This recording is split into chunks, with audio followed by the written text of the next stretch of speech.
Can we mute, I think Raju, is it, the background noise? Somewhere we have something, yeah. I can't do it because I'm not an admin. Can you do that, Gabriella? Who am I going to be muting? I think Raju, try Raju. Okay, we'll see if we can. Okay. Hello, everybody. That's something I cannot do here at the moment. Hello, Ulugberk. He's there. I can. Okay. Okay, Ulugberk, can you tell us a little bit about the language coaching scene in Kyrgyzstan?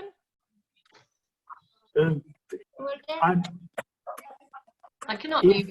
Be honest, I'm learning this type of first time, and I'm really interested. Not to be only English teacher, but be a coach at the same time. Okay, all right. Yeah. Very cool, Ulugberk. Yeah, I have learned some course. You have courses for language courses, and we do. Yeah, in near future, I am planning to attend that after this pandemic situation. Yes, I understand that. Take that course, yeah. Okay, well, we look forward to having you on one of our courses for sure. Yeah, and I see people are still kind of filing in. Like I said, I'm going to hand this over to Michelle and Gabriella. Before I leave, I just want to say for you guys that are in here that are like a little bit more worried about money and in this pandemic situation, we do have that, and we totally understand. Like so many of our teachers, our coaches, even people that already had pre-existing online businesses are losing clients. Like we get it. That's why we're running our current boot camp special, to introduce all of you to any of you that want that good base level introduction to what language coaching is. It's on May 9th. It's a 5-hour training, and it's really at a price that we have never offered before for that kind of training. So just think about it. I'm not going to pitch to you guys any more than that. It's there. You know our courses. If you're here, you know our website and our courses and your members, and we love seeing you guys. I know that this is going to be an awesome webinar with Michelle here on silence in the classroom, and I'm going to hand it over to Gabriella, and I'm going to go to a different training for Ilka. So bye, guys. Great to see all of you. Okay. Bye. Okay. Have fun. I'm going to be watching the recording. Okay, good. You do that. Okay. Bye. Bye. Thank you. Bye-bye. Okay. All right. Okay.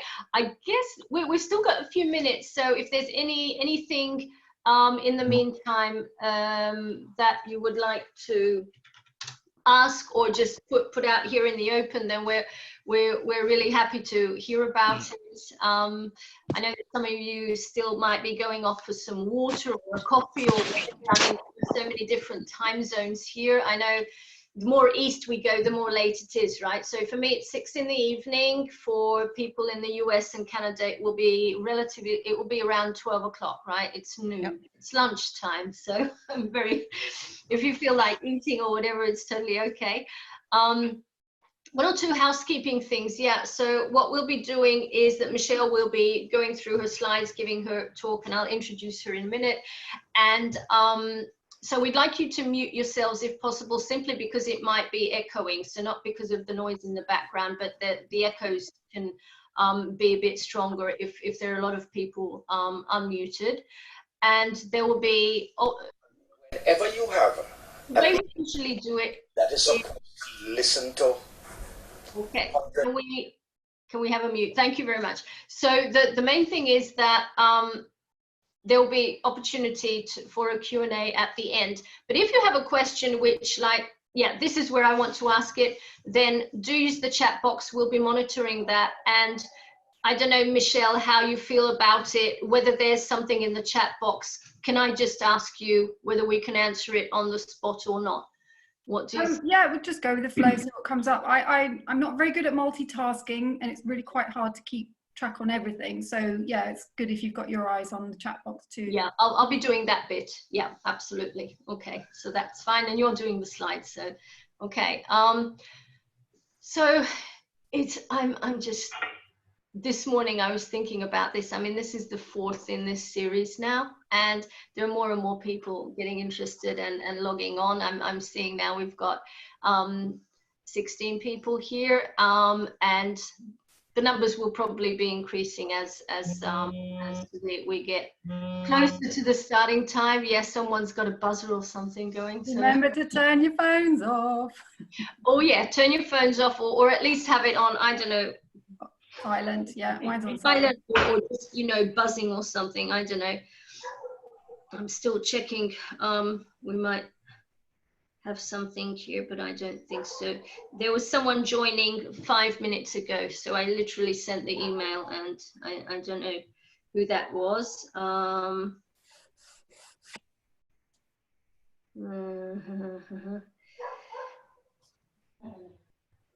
Okay.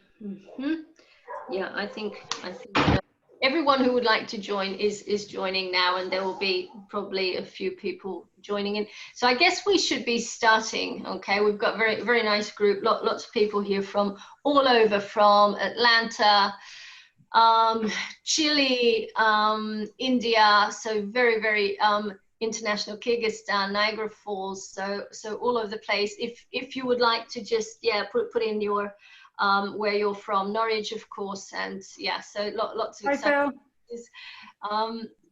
So what I would say is just let's start. Okay, it is 6 o'clock. Yes, we do have someone joining now. Ty's in there. Mike, hello to everyone I know, and hello to everyone that I have not met before. So this is the formal start of today. Okay, so welcome, and it's really wonderful to see so many people interested in specifically what Michelle has to say, but of course also interested in the International Language Coaching Association. My name is Gabriela Kovac, and I'm a co-founder of this association, and you may have met Carrie McKinnon, who logged off to be a participant at another training. Unfortunately, it was scheduled for the same time, so we couldn't be here hosting both of us.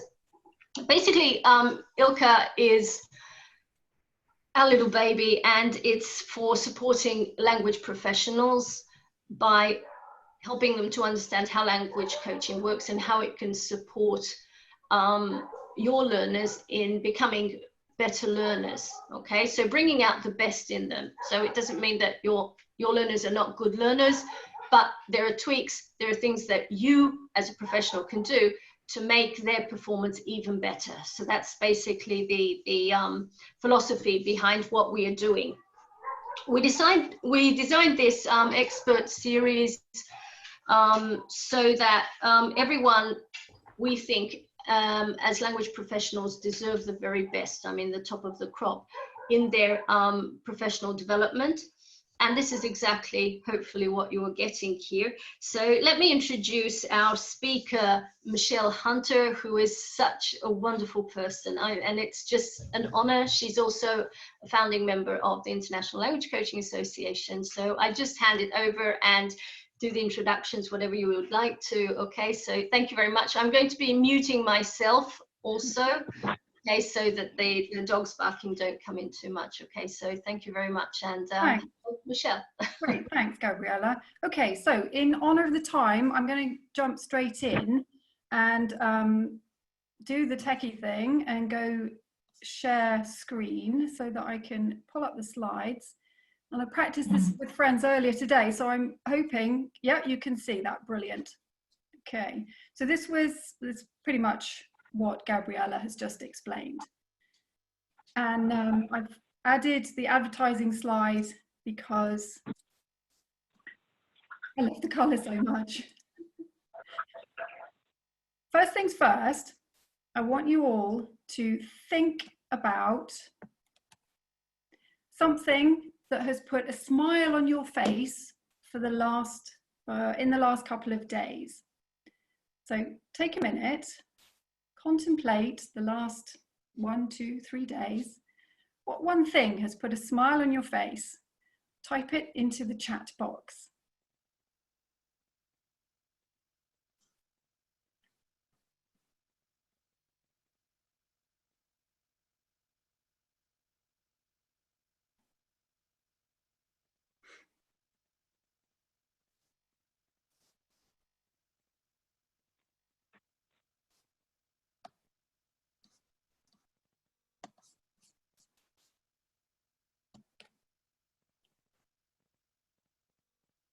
Judy, you held a loon. Oh my gosh. Yeah, sunshine. Uh-huh. Good. Anything else?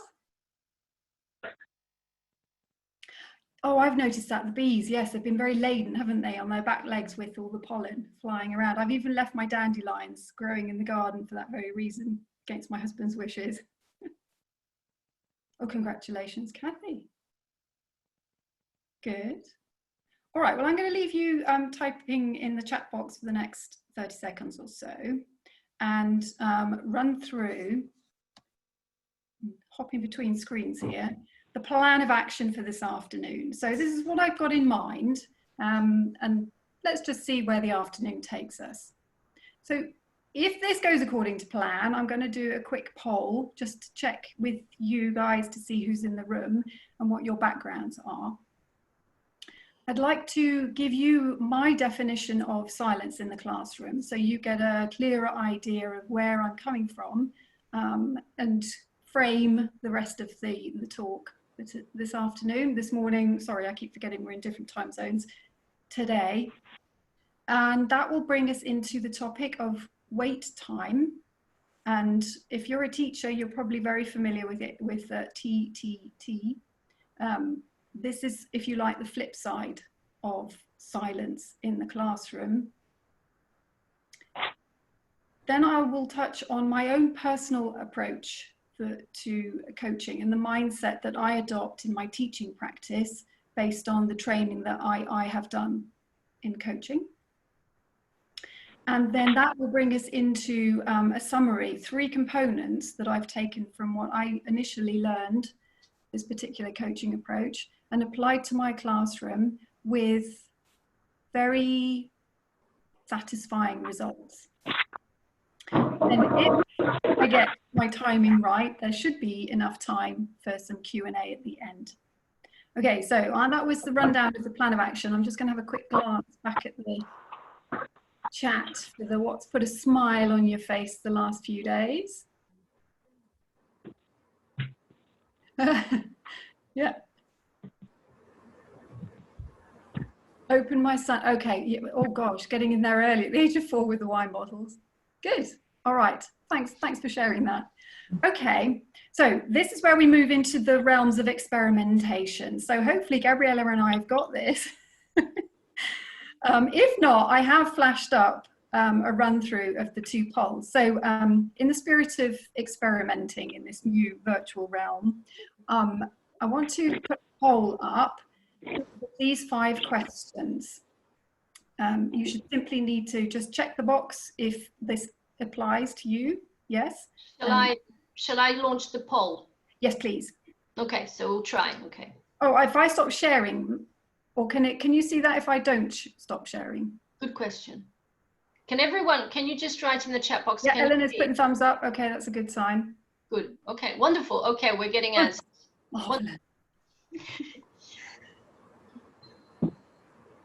Wonderful. Okay. Keep them coming.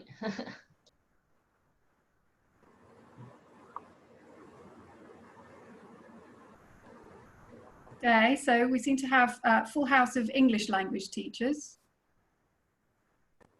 2 of you have heard of Nancy Kline, very good. But not familiar with the 10 components of a thinking environment. And 33, so the 1/3 of us have got a coaching certificate already. Brilliant, thank you for that. So, and then the second poll question, there's a few more points to look at. So, how would you respond to this question? Sorry, the statement. So okay, the second poll? Sorry, I'll share the results for a minute, okay? Oh, right, yeah, sure. Okay, just so that everyone has an overview, and then we'll just move on to the second one. Okay. Okay, yep, okay. Yep, go ahead. Stop sharing, okay.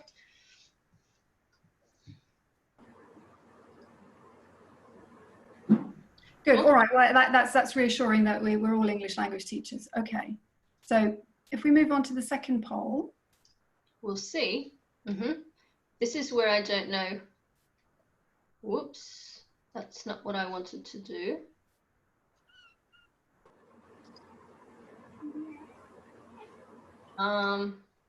Well, while Gabriella's thinking, getting the poll to play with it, you can have a look at those points and pre-think. There you go. Okay, there it is. Wonderful. Oh, got it.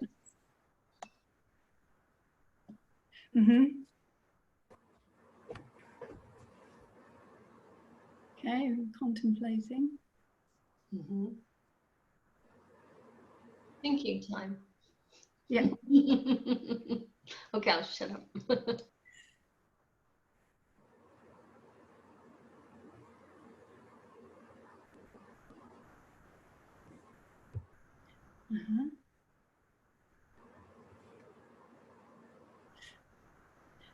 Okay. Concern that the learners haven't understood, and frustration that the learners won't engage and participate. Yeah, that makes sense. The relief to have some peace and quiet. Yeah, come on, guys. There must be moments when you're like, oh, thank God. And then to hold it and just let it rest. It's fine. It's fine. Good. Okay, so let's wrap that one up. That's brilliant. And I'm so glad it worked. Well done, Gabriella. Good. Okay. All right, so the concern that they haven't understood. Yes, and I think as language teachers, that's completely understandable. It didn't get me, I need to say it again, and I need to say it again and again. Okay, so moving on then, that helps me make sure I pitch what I'm going to say correctly. Good. Okay, so that can go.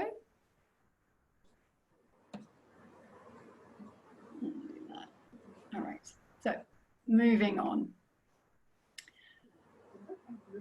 Silence in the classroom. Right, let's clarify what I'm not talking about today, and that's the silence of students.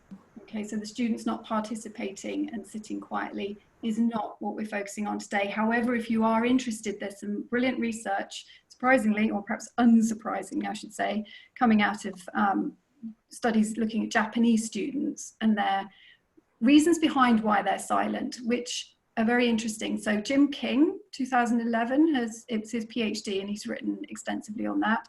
And Harumi, 2010, has also written on why students might be silent in the classroom. I might come back to that again in a minute. What I'm talking about today is teachers' silence, and perhaps more expressly, the lack of teachers' silence. Okay, let me just move this out the way a second. Yeah, so the idea is that by practicing a certain mindset, in my case, the time to think coaching approach created by Nancy Kline, I would like to reduce my teacher talking time, increase my wait time, and hold the silence without getting frustrated or worried about all those things that we just looked at in the poll.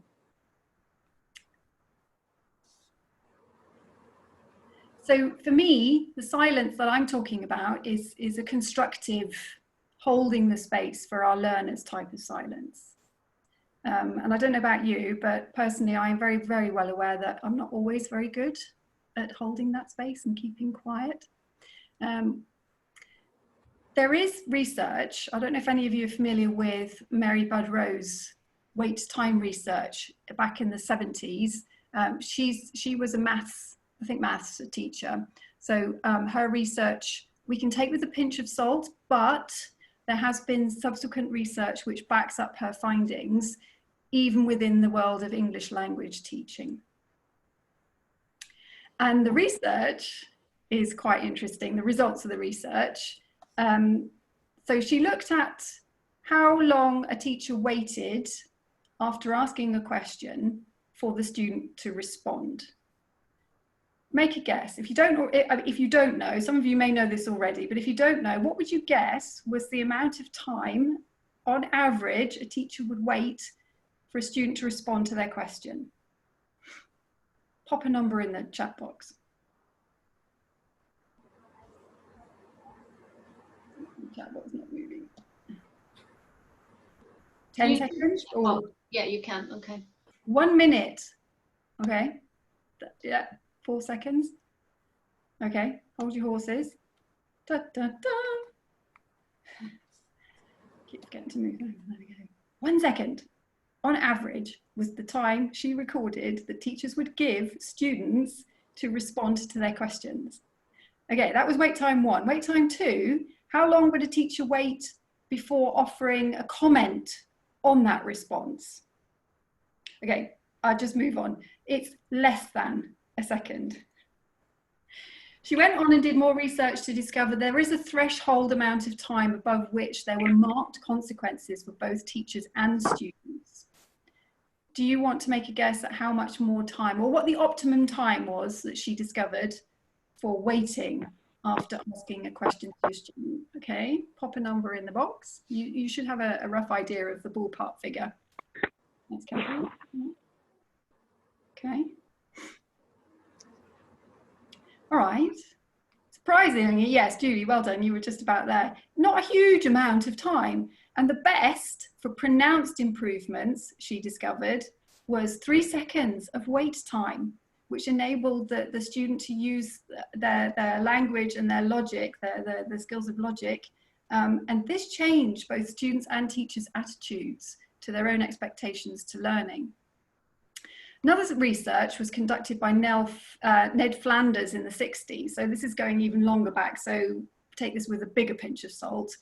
My intention behind this is to give you something to reflect upon. So he noticed a rule of 2/3 that goes like this. 2/3 of total class time, somebody is speaking. In that time, 2 out of 3 cases, you can guess what I'm going to say next, the person speaking was the teacher. Okay, so you're with me so far? So 2/3 of the time, somebody's speaking, and 2 out of 3 cases, it's the teacher. And then 2/3 of that time, of the teacher talking time, the teacher was recorded as either lecturing, directing, or criticizing the students.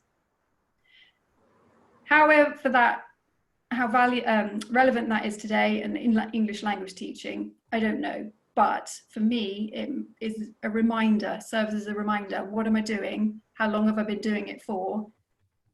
And what's the impact on my students? And I am very, very aware, I've just paused there for a second, in this contradiction, talking about silence in the classroom with me, standing here, I am standing, talking at you. So I do battle a little bit with this contradiction. So yeah, bear with me. Doing this research and finding out the results of these studies, and I was thinking, well, surely language teachers must be more in tuned to the importance of waiting and giving their learners more time, because it's an extra cognitive load, right? Working in a foreign language. But no, apparently some of the studies I read, language teachers were even worse than maths teachers. So this is a snapshot from a guy called Stahl, or maybe he's English, so it's Stahl, writing in the 90s, following up on Mary Budd's research. And I'll just flick through this, and hopefully it's coming up clearly enough on your screen. He makes a relevant point.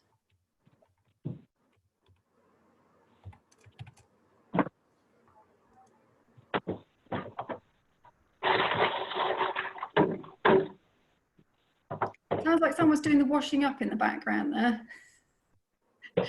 Multitasking. Yes, consider what their personal responses will be. I'm just going to pause for a second and add the caveat that from my perspective, I'm talking about mostly university students, so groups of university students. So they are using their foreign language skills to do other things. So anything I say, just bear in mind, it is coming from my point of view. So feel free to, well, I mean, you'll do that naturally anyway, adjust it to your own context. And then that will help us at the end, if we've got time for Q&A or any comments, observations, responses that you might have. So where are we at now? Waiting time is historically short. In the language learning classroom, why do we not give more time for the cognitive overload for our students? It's more food for thought. So why the silence is so important and so relevant.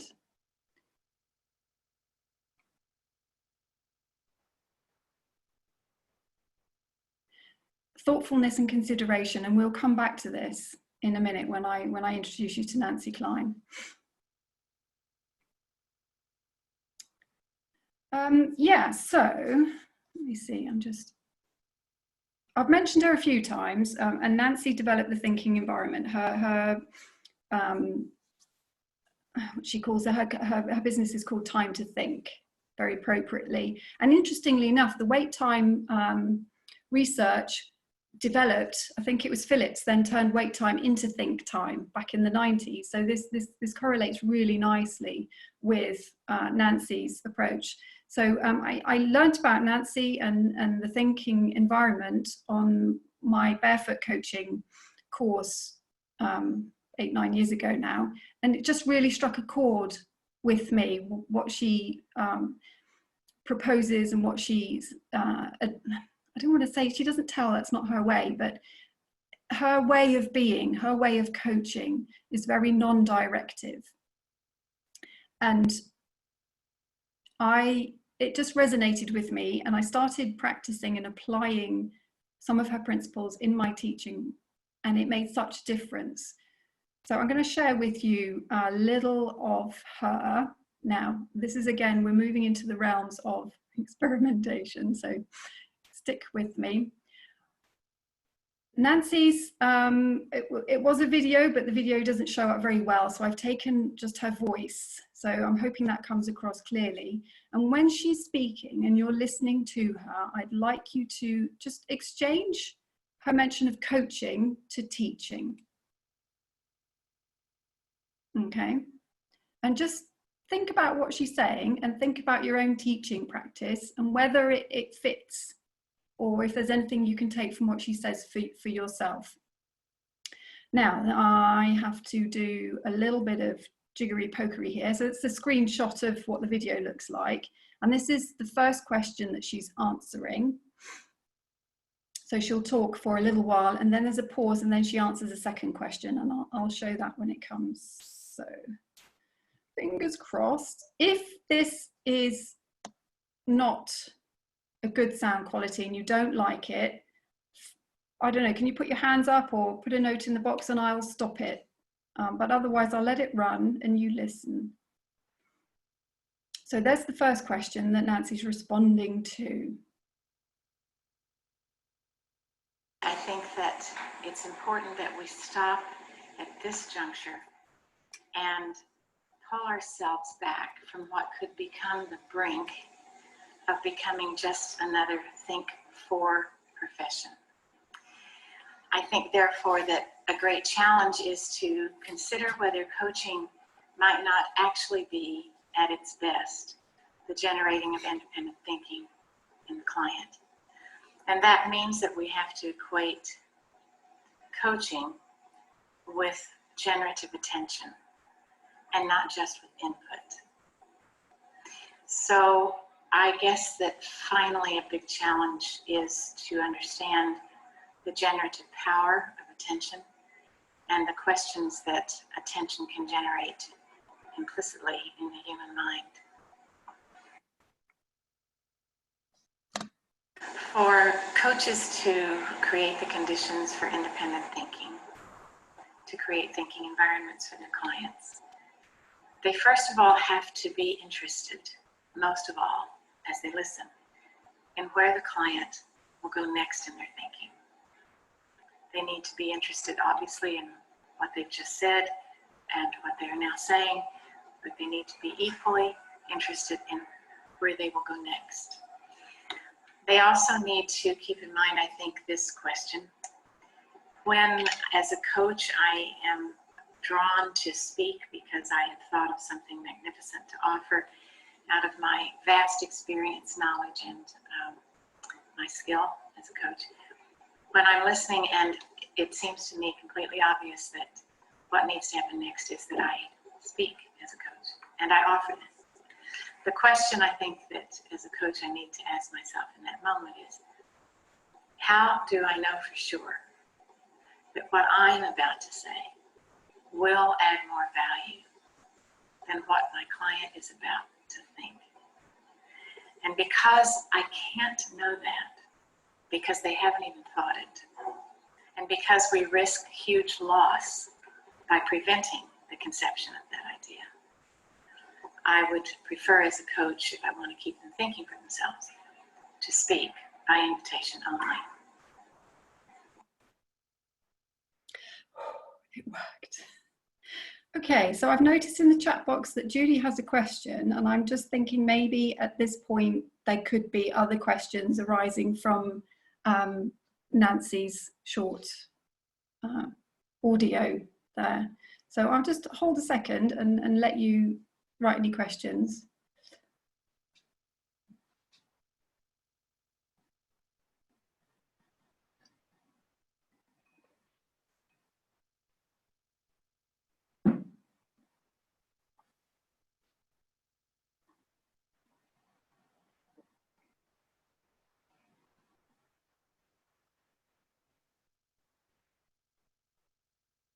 Or any comments and observations, doesn't have to be a question.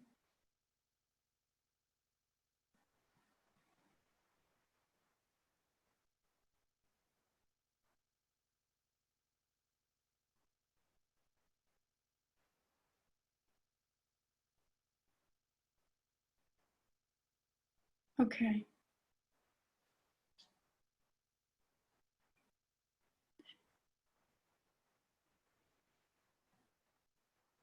I agree with you, Eleanor.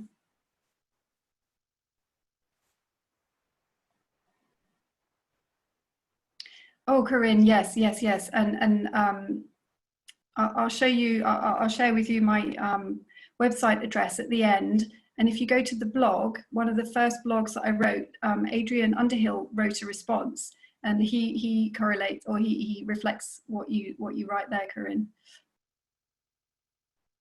Yeah, you're right. Culture plays a big difference, definitely. And I'm not a cultural expert, so I struggle with adapting and for other cultures.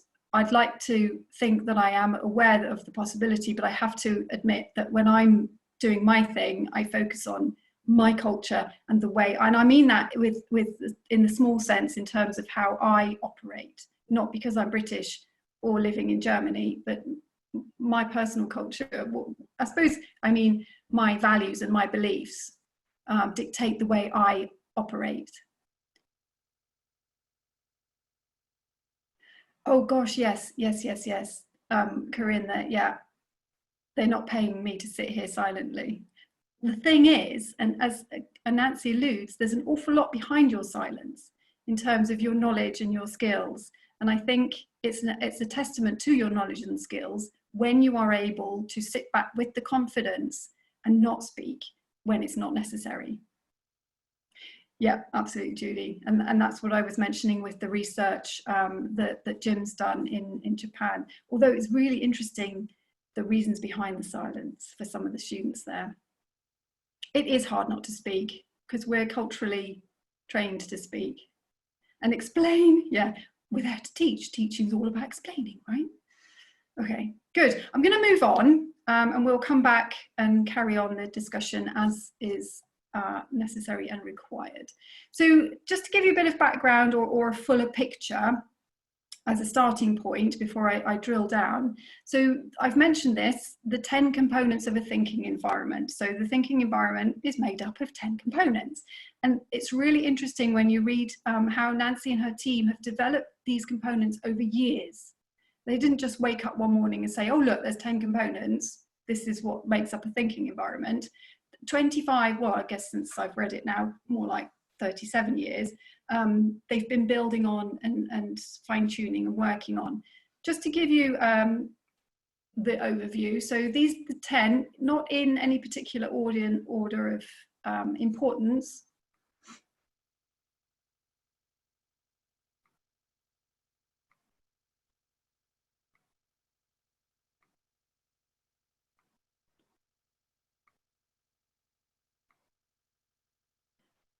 And as people working with language, I'm sure that those words will conjure up different meanings, ideas to you. And actually, I have used this as a basis for a language training exercise, which I won't go into now. But yeah, words, we love words, don't we? So there is scope there for playing with them. The three I want to focus on, because these were the three that I found myself building into my teaching practice on the back of the early learning that I did when I first encountered the thinking environment. And the three are attention, ease, and appreciation. Okay, I'll scoot too far ahead. So I'll look for this picture. Attention.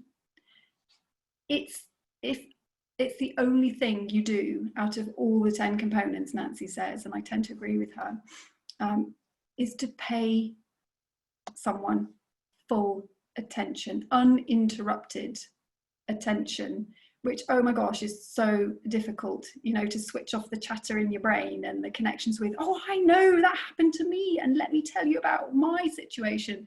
And before I know it, I've hijacked the conversation, and out of my best intentions, I'm telling a story all about me. So it is something that you need to, or I am still working on, paying undivided attention and focusing on the person who's speaking. Because when I do that, I give her the opportunity. The speaking is the vehicle for the thinking process.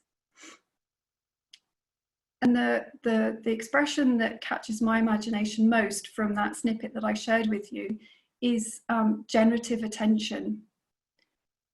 Here, I've got a quote here from that. So the most powerful coaching expertise, there we go, the expertise of all, generative attention and its uncorrupted silence. All other tools can wait. That was Nancy speaking at a conference in 2010. She believes attention is an act of creation. And it creates thinking in the client. Okay, so now we're thinking about our students. So paying attention creates thinking in our learners. Thinking, I don't know what they're thinking about, depends on the lesson that you're working on. And if we offer silent, profound attention, it gives the brain in the person opposite us the chance to make those connections, have those insights, recognize what they're feeling, because we're not jumping in to help. If you're interested in neuroscience, there's a lot to support, a lot of research that supports this, the whole brain connectivity stuff that's going on, you know, and that can only happen in that space where we don't interrupt. Okay, so yeah, paying attention is basically the main thing behind being silent. The other one, oh, and boy, am I ever working on this one, ease. Okay, shoulders down, deep breath, ease. So if I can somehow embody easefulness, then the silence won't feel oppressive or unnecessary. So have a think about that a second. So if I'm easeful and confident and I know why I'm being silent, what effect will that have on my students? I've noticed it in classes. I've set a task and the whole room's busy beavering away and doing their thing. And then the quick ones are up and they're done and they're ready and they're looking at me. It's like, come on, you know, I'm ready. And I look at them, eyebrows raised, acknowledge, take a breath and wait. Or I'll indicate to them, just, you know, hang on a minute. And they'll, you know, if I've got the eye contact and they understand where I'm coming from and they notice around them, not everybody's as quick as they are, they will calm down. The other option, of course, is to give them an extra exercise. Every now and then I like just to test, challenge them, my students, to try the silent thing too. Okay, worries. I'd love to come to Finland. Yes, thank you. Okay, I've lost my train of thought now. Yes, so ease. There we go. I'm going to maintain my ease, and then I'll know where I am. The third one, appreciation. This really struck me, the whole concept of being appreciative of what's going on with the other person and thanking them. So for example, when I was working in companies and I'd have just small groups of, I don't know, 3 or 4 people, and any of you who've worked in companies will know what this is like. You don't know if they're all going to come. You don't know if anyone's going to come. So the fact that people show up, I'm like, thank you. I really appreciate it because I know how busy you are. And in creating the sense of ease that's appreciate, and then them being appreciated as they walk in, you know, they're coming in like this and all rushed and tense, and just give that space, give that time, let them come into the room. Their bodies will come first, and then eventually their brains will join them, as long as they feel safe and that they know it's okay. So it's a simple thing, you know, just to say thank you for being there. Makes a huge difference. And I do it with my university students as well, who ostensibly should be there. But yeah, I look for opportunities, or when opportunities arise, I aim to make sure that I am being appreciative. And this is interesting. Now then, I've got some notes about it. It's the magic ratio of appreciation. Nancy aims for a 5-to-1. So 5 positive things to 1 negative thing, 5 positive bits of feedback to 1 negative criticism, perhaps. And there was marriage guidance partners, I guess they are, Fredrickson and Lasada. They did some research and discovered that, now then, how did they put it? They found that teams work with a positive to negative ratio greater than 3-to-1 were significantly more productive than work groups that did not reach this ratio. Interestingly, their research also uncovered an upper limit. So don't go above 13 positive bits of feedback to 1, okay, because that's overkill. So I think, sorry, my hay fever is causing my nose to run. The 5-to-1. So if I can, you know, acknowledge and appreciate 5 times before I come in there with a negative, it's going to be hugely significant to your learners, your clients, your students, whomever. I'm going to pause because I'm curious as to what's been going on in the chat while I've been going on, and just have a quick look there. If anybody has any comments, questions, or observations at this point. So those are only 3 of the 10 components that I personally found really effective in my classroom. The others are also fascinating to look at. Place is a really interesting one when I consider some of the rooms in the universities where I teach. Oh my gosh, place it tells the people I invite into my place how I feel about them and what I think about them. And when you consider that premise, what do the universities think about? Well, okay, let's not go there. Yeah, authenticity, very important. Thank you. Planned arrival before, yeah. Well, yeah, do you mean being punctual, Gabriella? Arriving on time is for me. No, I was just listening to something from an IT company. They were having a conversation about this. So giving the managers time to arrive with their minds, so not just physically, but you know, mentally, having that 1 minute to kind of just calm down and tune in to what's going to happen, you know. So that transition, if you that's so important. I think that's also important with teaching, that you give them that 1 minute or 2 minute, obviously that's part of the warmer, but you know, to really arrive and be here with all their attention and focus for the teacher and for the students also. That's what I was referring to. Yeah, exactly. Yeah, that's what I meant by their bodies arrive and then you've got to wait for their minds to join them. Yeah. Yes, I saw something about the tablecloth. I did have, oh, here we go. I wanted, but I didn't know where to put my flowers. And I thought if I put it anywhere near my laptop, chances are I'll knock the vase over and there'll be water everywhere. So yeah, there you go. There's not enough space on the desk.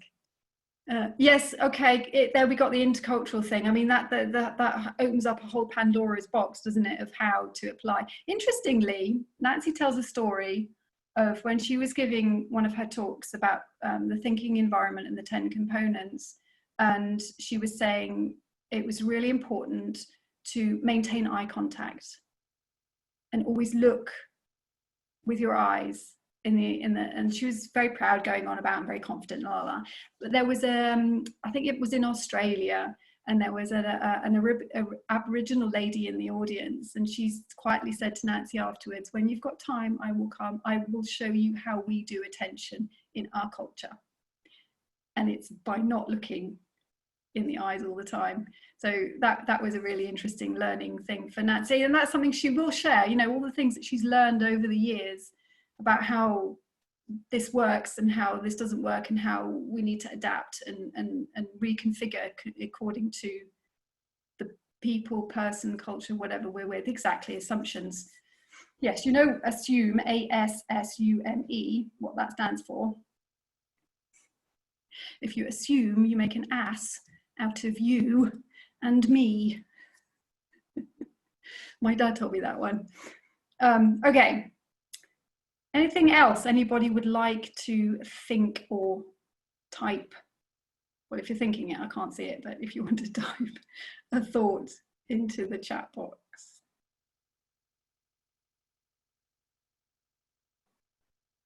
Yeah, okay, yeah, the gender one, that's a whole other intercultural minefield.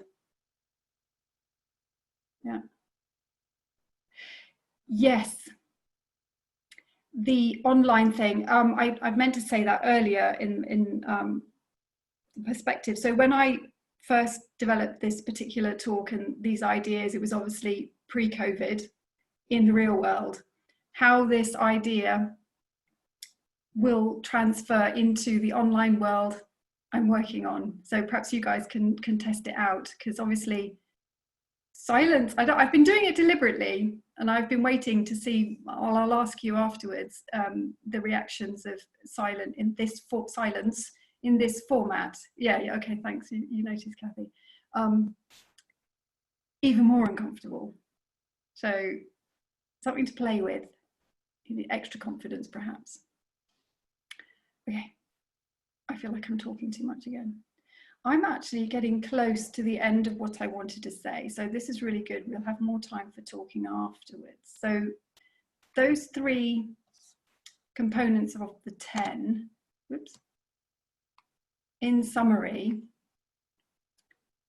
attention is an act of creation, i.e.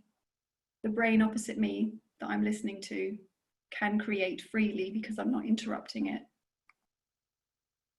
This I want to have, if ever I get a tattoo, this is the tattoo I want to have somewhere. I can't decide where on my body I would want a tattoo, which is why I haven't got one. But ease creates. And boy, do I ever know this, urgency destroys. And the last one, yeah. So the process of appreciating, the 5 to 1, helps the human mind work better. I mean, we know it ourselves, don't we? When we get negative criticism, vroom, brain shuts down, focus, focus, focus. I'm so bad, it's so awful, I'm terrible, I'm rubbish. And now you can't do any of the other stuff that you need to do. Whereas, wow, thank you for that. That's a really good idea. I like your twist on it. Brain opens, creativity continues. So to summarize, or to sum up and come back to where I started from, the whole idea of, for me, silence in the classroom, in the learning room, in the coaching room, it's a constructive, holding the space for our learners type of silence. And for me, what I learned from the time to think approach, the learning environment, and the 10 components, the key 3 parts is if I can maintain my ease, I'll be better at generative attention and being appreciative of my learners. So with that sentiment, I appreciate you guys hugely for joining me here in this wonderful virtual world. I'd like to continue for us to keep thinking together now. We've got another 10 to 15 minutes. So that's what I offer you. What do you think about it? What would you like to think?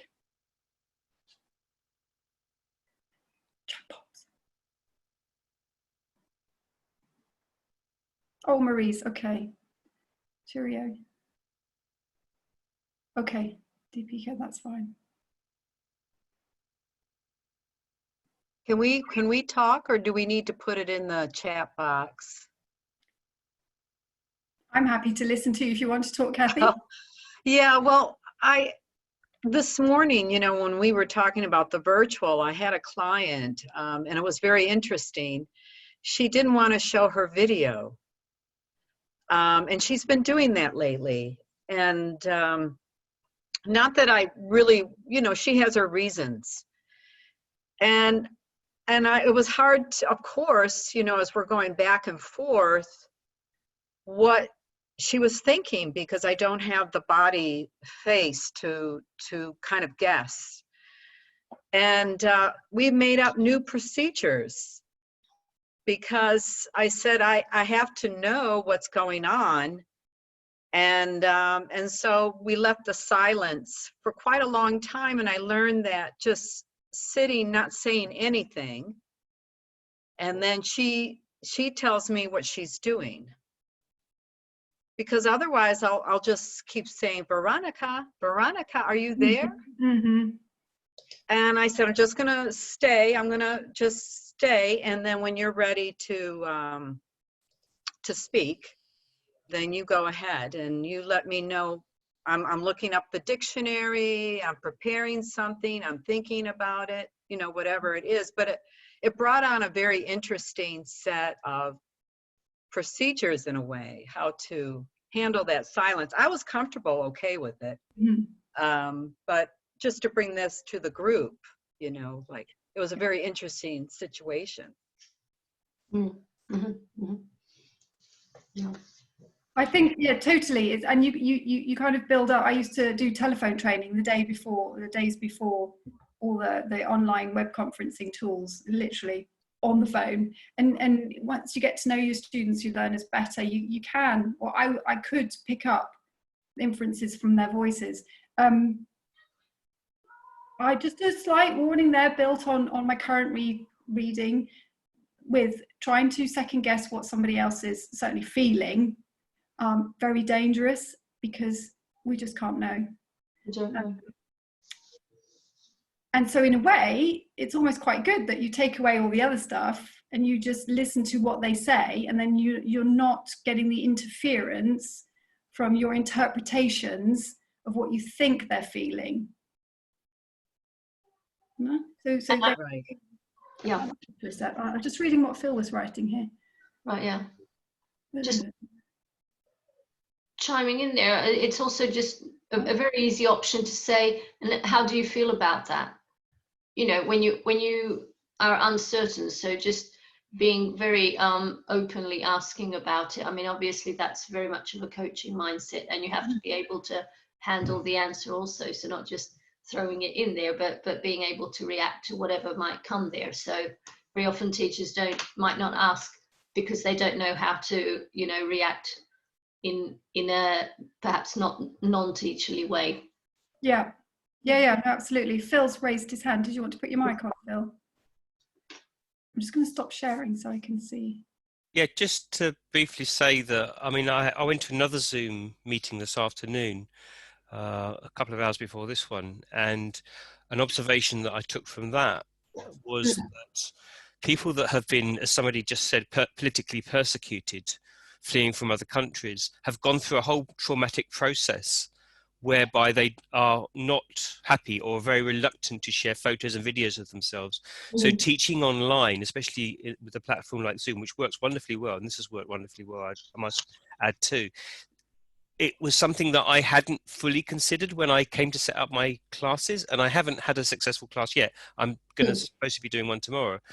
But silence, to coming back to one of the themes of this session, is silence is very, very important for me, even in, say, a Zoom class, I think, an online class, because you really do have to give your learners a chance to process some of your questions.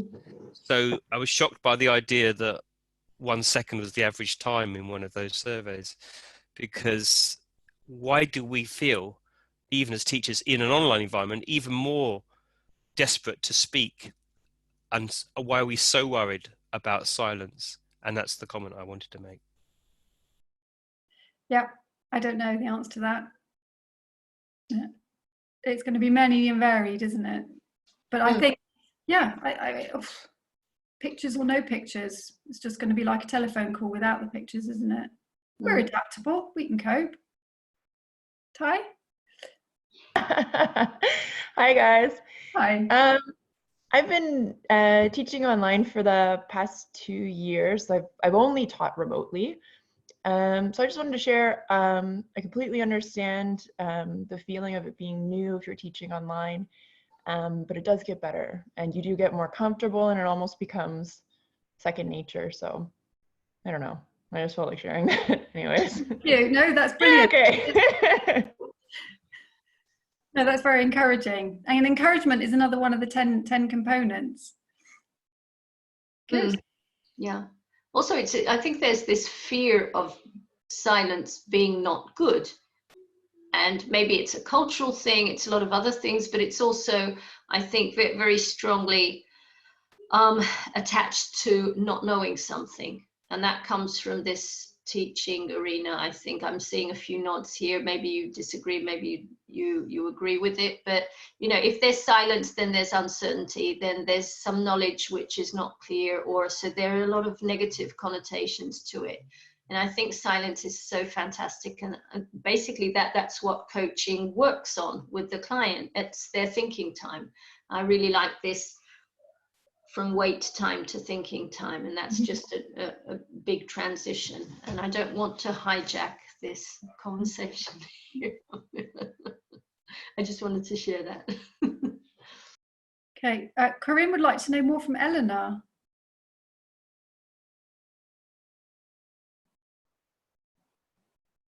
Is it about the hugs? Let me put my mic on. Hi. Yeah, hi, Eleanor.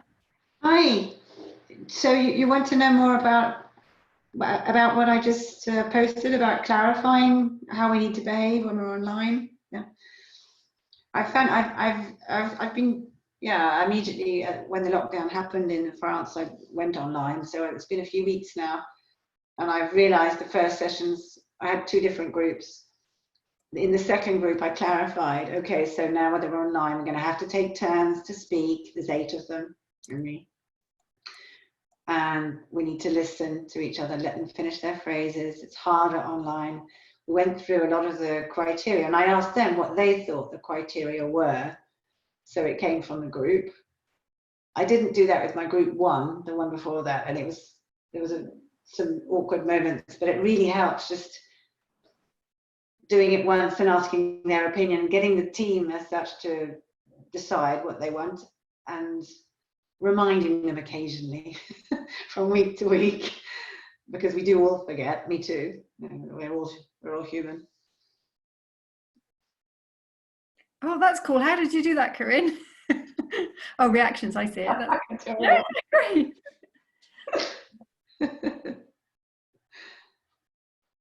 Could you say that, Eleanor, what you were just describing there, could you say that might fit in terms of thinking equality? So we're all in this together and we're on an equal footing. You help me and I'll help you because we're equally in this situation together. Yeah, in the same way that as teachers, well, mine is a conversation class, and what I'm thinking of right now, an adult one. The point is that they speak as much as possible, that they practice. So involving them in everything, in the thought process and the language speaking of both. So getting them to do the most and me to do the least is not from laziness, I promise. More from you see the results, that they progress. in that scenario. And surely that's why they're there, because they're there to practice their speaking skills. And if the teacher spends all the time speaking, then they're not getting what they paid for. It's happened to me a couple of times when they've asked me sort of my own opinion or asked me personal stuff about me, because I'm always asking them. Yeah. And I see very quickly that I'm like, oh, yeah. I see everybody switches off very fast when you go into, I'm talking about my life, or I'm the teacher mode, therefore. Their concentration is definitely very fast. It goes down really quickly, the difference. So I noticed that very quickly, so I stop. Yeah, no, that's good to notice. Yeah, I'm guilty of that one too. You've asked me a question, let me tell you. Anything anyone else would like to think, discuss, question?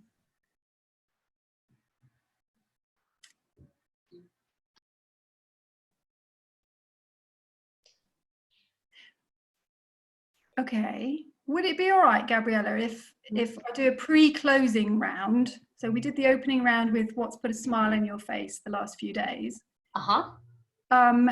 So the closing round that's possible, you've got to talk, well, appreciation.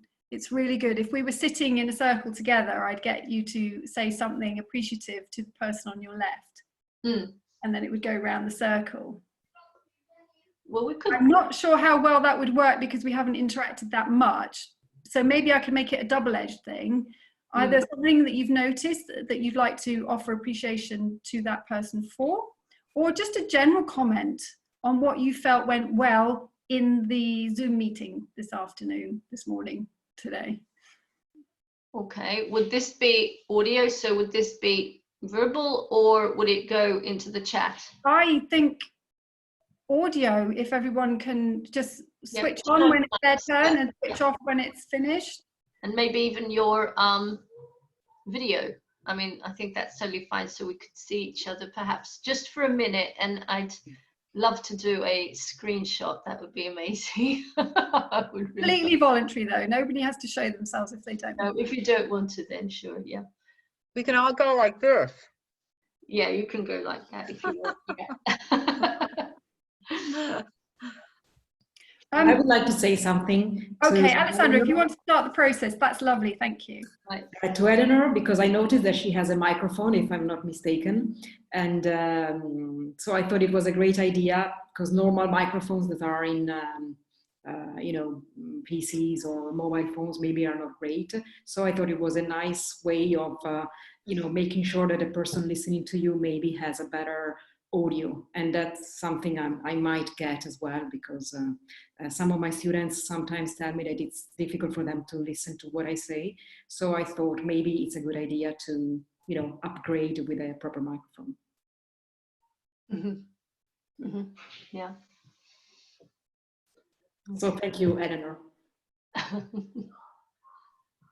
Well, this is exactly what I wanted to hear today. So as I'm developing the project for children, you have to pay a lot of attention to their face when they're thinking, and it takes them a long time. And you can just imagine all the bits that they're assimilating to even read simple words if they're just learning. And then what's the signal when they're not paying attention at all, But they kind of look up when they're thinking, or they look away. And I meant to put a clock on it, but the issue with parents is they have so much invested in this kid, it's important to them that they answer quickly. And you've said it many times through the thing. It's validating for the teacher if the student gets it.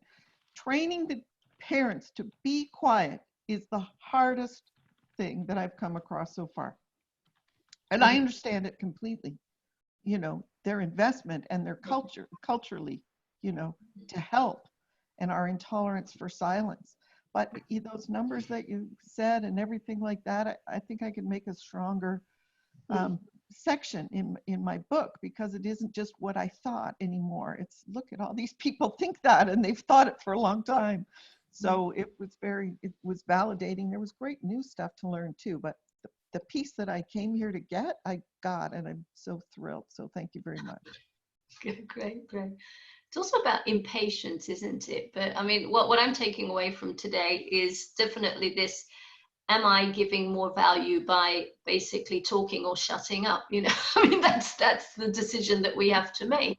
And very often we really don't know what's going on in their minds, and unless we're asking, unless we're, you know, acknowledging that what you were thinking is probably okay, and just say it. That's something that will, in coaching terms, that's going to increase that partnership.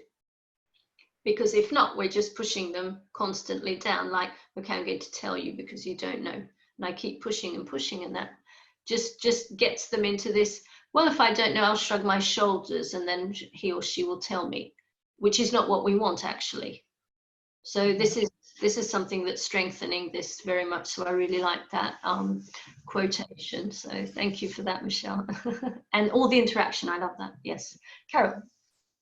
I think the important piece here is we have to embody our confidence. Michelle mentioned ease and embodied easeful and confident, but we have to be really, really settle in and really be relaxed, because if we think we are, but we really aren't, and we're wondering, are they going to answer?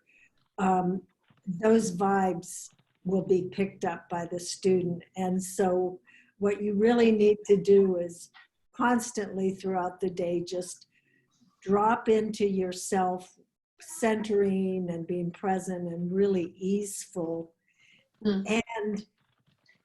And then just have this confidence, not in yourself, but with the student or the trainee.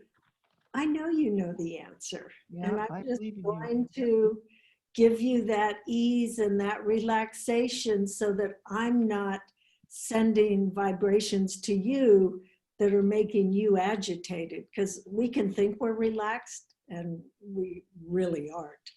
So you might want to get feedback on that too. Yeah. It's also about, you know, decreasing the stress levels. I mean, if we're like snap, snap, snap, it's going to be like, oh, I don't know. It works with me. I know that I can't work or produce proper thoughts if I'm under that kind of deadline pressure.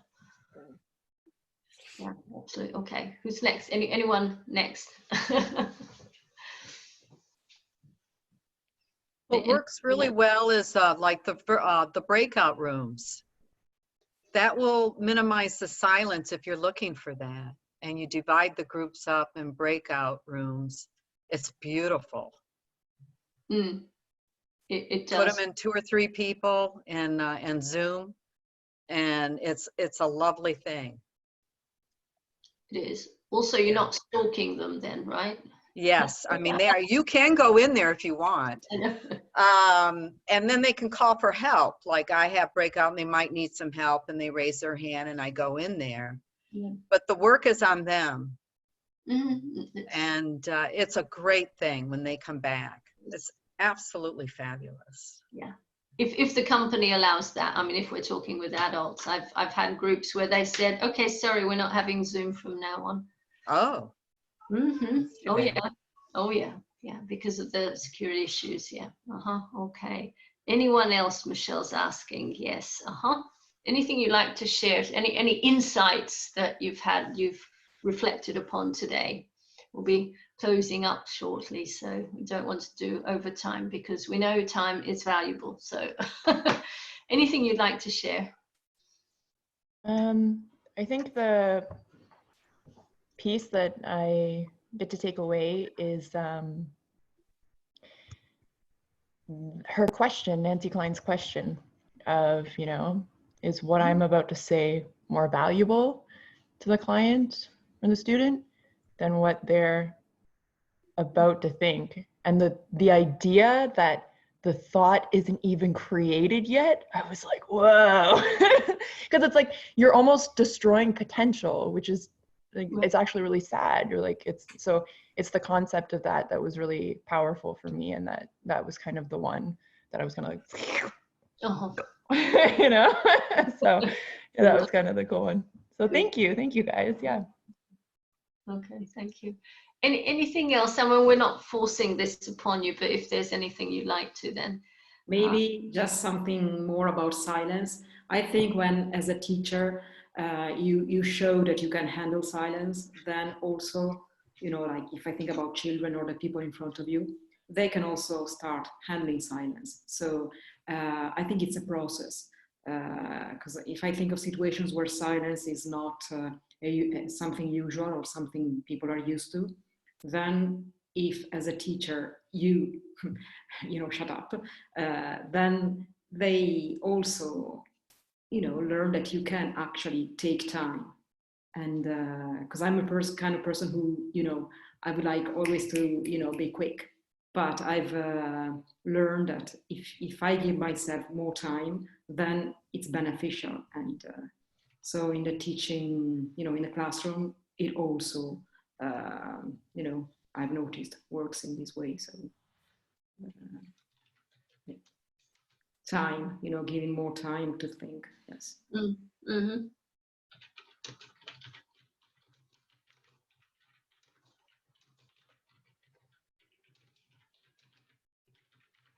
Did you get your screenshot? I did do a screenshot, but yeah, I did get a screenshot. I'm just wondering whether, before we all break up, if there's anyone else who would like to join us, then I'd be very happy to do a screenshot where everyone is smiling and looking into the camera there. Okay, so I'll just try one now. Right, thank you very much. Okay. And yeah, it has been, before we absolutely move off into our own virtual realities, a big thank you to Michelle and a big smile also from everyone. 1, 2, 3. Jeez. Okay, I hope that we've got that. So thank you very much, Michelle, for this. And to everyone who, also for all the participation. I think it's been very insightful and lots of food for thought for everyone. So if you have any questions to Michelle, I'd also like to ask Michelle if it's okay. You mentioned quite a few names, so there was a lot of name dropping. If what we could have is a few of the names, and I'd be sharing an email if that's okay, Michelle. Yeah, and we've also got, absolutely, we've got Michelle's website. Do visit it. There are a lot of blogs, a lot of things there.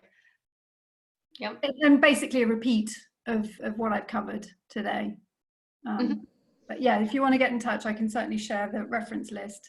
And you can read everything that I've read over the last 10 years. Oh, wonderful.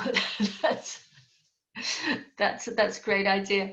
All right, okay. Well, thank you very much, everyone, for being here. Hopefully we meet sometime in one of our courses. The next one, probably the end of May, we'll have our next expert 2020 series. So thank you very much for joining us from all over the world, really global, lots of positive energies. I really enjoyed it. And thank you, Michelle, once again for accepting our invitation to Pleasure. It's really nice. So thank you. I'm going to stop recording now, but we can stay in chat if anybody wants to. So thank you very much, everyone, for being here.